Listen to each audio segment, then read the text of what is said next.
Naimbang oras yung aming gagayom kena kabsat. Manipo dito studio tiya JCQ Online TV kena JCQ Net TV gagayom kena kabsat kablaawan kayo. Iti naimbag ngayon kaya pa nagbibuya. Iti channel tayo mga kaibigan. Iti karita gundaway gagayom kena kabsat kat inak ipadanon. Deto ya panakiya sarsarita ti JCQ Online TV News kani Sir Sandro Marcos gagayom kena kabsat. Ngayon kat maysa karag iti agpaidasig iti kina congressman iti umuna distrito iti probinsya nga Ilocos Norte. Intay manamwen ken intay manipadanon deto'y mensahe na karag iti suamin at taga first district iti Ilocos Norte ken dito'y iti nagkunaan na gagayam kirabsat nga deto'y latest survey nga dito'y gagayam kirabsat kat pabor iti amana ani dati Senator Bongbong Marcos mga kaibigan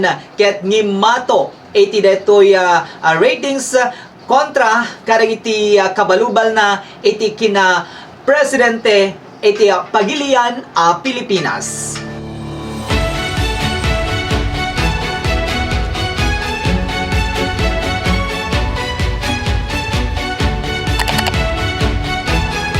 Mga nanonood, hello. Umiikot ako. Medyo mukhang araw-araw na talaga. At ako po ay nagpapasalamat sa suporta ng lahat ng tao. Napakainit lagi ang kanilang salubong sa akin. Kaya taus-puso po ako sa kanila. At tuloy-tuloy na po ito hanggang sa halalan and beyond. Yes sir, message mo po sa lahat ng mga taga First District. Yan ang aking mensahe. Ako po ay Diyos unay tiagni na po sa lahat ng inyong suporta.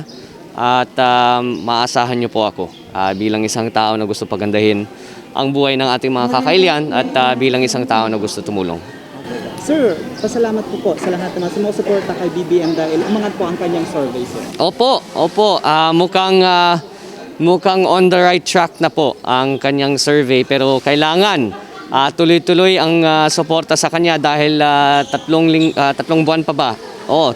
Tatlong buwan pa. Hanggang darating ang halalan. So dapat lalo na dito sa Ilocos ipakita natin na buhay pa ang Solid North. Thank you.